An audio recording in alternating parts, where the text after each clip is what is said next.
Hola, ¿cómo les va? Tengan todos pero muy buenos días. Mañana de sábado.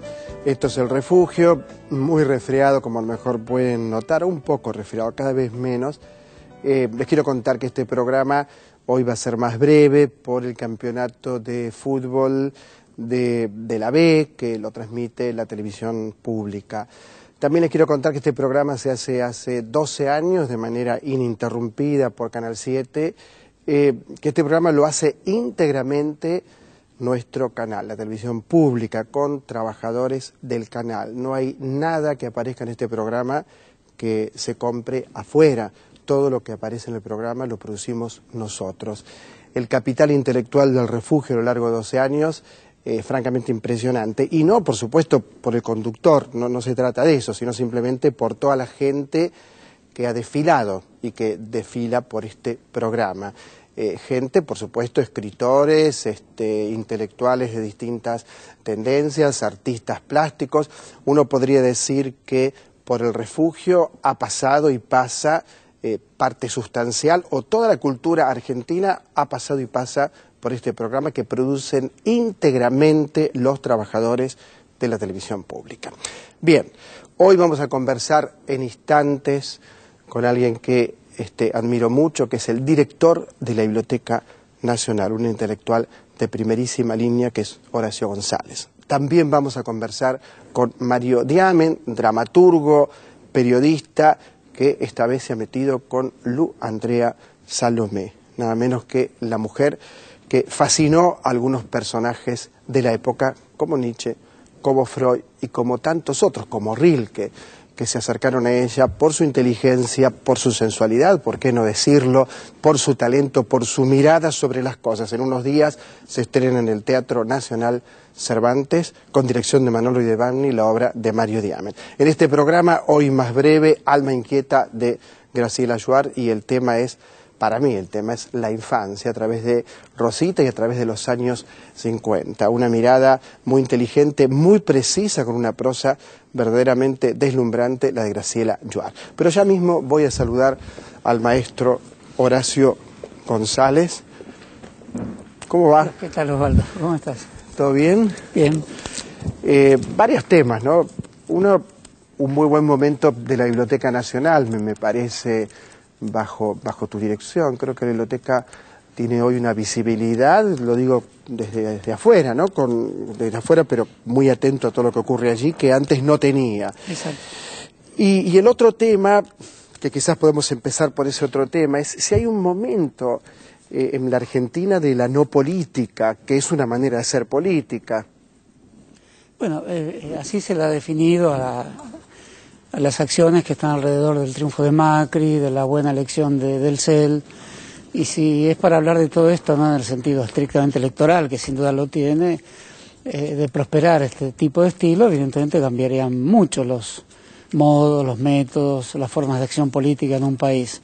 Y la gran pregunta a hacer en este caso es si ese tipo de política que encubre sus métodos, que dice no serlo, que se presenta bajo otros ropajes, que se constituye con palabras que anulan totalmente el vocabulario clásico de la política, de izquierdas, derechas, etcétera. La pregunta es si efectivamente una nación, una sociedad con empeño de justicia se debe constituir a través de ese lenguaje. En última instancia es el problema de cómo se constituye el lenguaje social y político en una sociedad. Eso se entiende estos últimos días, y la discusión, admito que es muy difícil, porque es una discusión que involucra un juicio sobre elecciones, electorados. Es necesario hacerlo no solo con prudencia, sino con absoluto respeto a la expresión electoral, pero eso no quita que se pueda desplegar la crítica en relación a si realmente una sociedad puede tratar sus grandes temas ante la ausencia de un lenguaje político, puesto que el que se impone es un lenguaje que, si vemos muy rápidamente la expresión de Macri, toma palabras que son todas las valiosas palabras cotidianas. Gracias, gracias, gracias, bienvenido, juntos, felicidad. Estamos bien, felicidad. Todos son valores fundamentales, agradecer y demás, son valores de una marca profunda de la existencia, pero transportados violentamente, abruptamente, voy a decir mejor, a la política, de algún modo producen un efecto de vaciamiento, y lo producen ese tipo de expresiones, que son expresiones de la alta calidad de la vida doméstica, de la vida íntima, de la vida de relación. Se suprime la esfera política finalmente y se hace política en nombre de la supresión de la esfera política, una forma equívoca de hacer política. Por eso la discusión con las expresiones de este tipo de política y de sus teóricos como Durán Barba y demás, la considero un principal dilema y un principal horizonte de trabajo crítico en Argentina hoy para los políticos de la democracia, ¿no? Horacio, ¿qué diferencia hay entre esto que está ocurriendo en algunos sectores de la sociedad? Porque hay en otros que parecería ser que hay más política que nunca, hay mucha juventud hoy que se ha incorporado al trabajo de la política, pero ¿cuál es la diferencia con la época de Menem, donde en algún momento me parece que el menemismo logró imponer la idea de que la política era mala palabra, que para qué, que había que ser siempre eficiente y el país tenía que ser sobre todo una gran empresa que había que saber gerenciar? ¿Cómo ves esto? Bueno, y fue exitoso además en la transferencia de muchas figuras que habían tenido éxito en el deporte, en el arte de masas, sobre todo en la televisión, a la política. Bueno, esa transferencia está en juego, porque las que ocurrieron hasta ahora tuvieron ciertas características donde después la política, como en el caso Reutemann o Tossioli, y otros más que se pueden mencionar, evidentemente la política hace su trabajo. Hoy los escuchás hablar a ambos, uno puede concordar o no, pero están las evidencias de que el mundo político se hace cargo después de esa transferencia, porque la política es un lugar donde todos llegamos, ¿no? Claro. Es una esencia inmodificable y siempre todos estamos en la política, y el modo de llegar y desde donde se llega realmente interesa. Hoy se dice el caso de Evita, que casi siempre se menciona en relación a refutar a quienes criticamos a Delcel. Bueno, las diferencias son notorias. Ahí sí también es una transferencia donde primero hay una vida actoral no despojada de ideas de sensibilidad social, y después una transferencia incluso interesante de las características de una voz dramática como la de Evita. Es el grano de la voz de Evita, de radiofonía de los años 40, estrictamente radiofónica. Pasa a la política y le da un cierto dramatismo muy específico a la política también. Acá ya no se trata de ninguna de esas características, sino de la anulación de todo lo que hace, de ese pasaje de la vida artística, de la comicidad, de todas las artes nobles, que son las artes finalmente heredadas del circo y del teatro. En su pasaje a la política se pierde un poco esa teatralidad de la política y se pierde la politicidad del arte. Ambas cosas se pierden. Y esa doble pérdida es un tema de preocupación para toda la sociedad. Y si además se elogia y aparecen los manuales de los consultores como lo que hay que hacer, es un momento, vuelvo a decir una palabra que se reprocha, de preocupación. ¿Por qué no vamos a estar preocupados por eso? Es necesario estar preocupados por eso. Ahora, ningún ser humano en su sano juicio puede comparar a Delcel con Eva Perón, me parece, ¿no?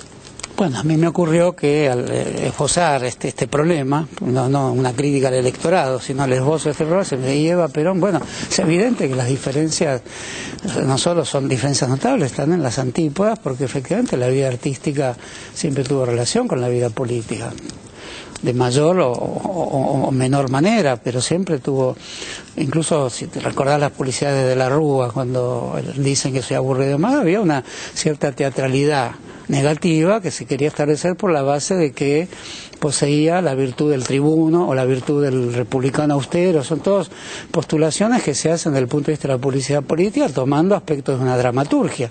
Eso no está mal. Se pueden tomar innumerables ejemplos en la Argentina donde efectivamente la vida artística es solicitada por la política, porque quizás los actores y la gente de teatro son los que tienen más sensibilidad social y política en estado latente. Cuando eso se desarrolla, enseguida se reconoce algo evidente, que es la raíz teatral también que tiene la política. Por eso el pasaje tiene que ser digno, explícito, y no tiene que ser encubierto bajo la forma de la no política. Biblioteca Nacional y también el papel del intelectual. Me parece que vos encarnás esta idea de un intelectual que discute, un intelectual que debate, un intelectual que cuestiona, y la Biblioteca Nacional podría ser un lugar central para esto. Sí, todo lo que hice hablando de estos temas y exponiéndome a hablar de estos temas y suscitando críticas considero muchas de esas injustas, otras críticas las tomo como parte de un debate, es porque estando en la Biblioteca Nacional, creo que la Biblioteca Nacional en su trayectoria, no que me quiero poner ampuloso, pero que viene de Mariano Moreno hasta hoy, pasando por Borges y por Paul Grusac, cuya gestión yo estimo sobremanera también, siempre fue un lugar, una tribuna, un espacio de exposición política y de opinión sobre el conjunto de la cultura nacional. Y creo haberlo hecho yo recogiendo todas las tradiciones políticas del país, todas, absolutamente todas. Es decir, todos los estilos literarios, todo aquello que forma parte de lo que podríamos llamar el gabinete o el anaquel, donde está presente la vivacidad de la cultura argentina. Por eso se ha recobrado culturalmente y por eso bibliotecológicamente también ha hecho muchos avances. La biblioteca es un ser polémico. Es un ser polémico. Sí, siempre lo fue, incluso desde la época de Mariano Moreno, la ilustración popular, y yo retomé la ilustración popular aún proveniendo de la tradición nacional popular, en la que siempre milité, pero en la biblioteca me llevó a la convicción de que hay que fusionar esas dos grandes tradiciones de la política argentina, la ilustración popular, que es Mariano Moreno, pasa por Sarmiento, problemáticamente pasa por Sarmiento y pasa por muchos otros. Y después la tradición nacional popular, que surge del siglo XIX, pasa por Irigoyen, atraviesa el peronismo y hoy se presenta también con los dilemas conocidos. Para mí la Biblioteca Nacional es un punto de fusión.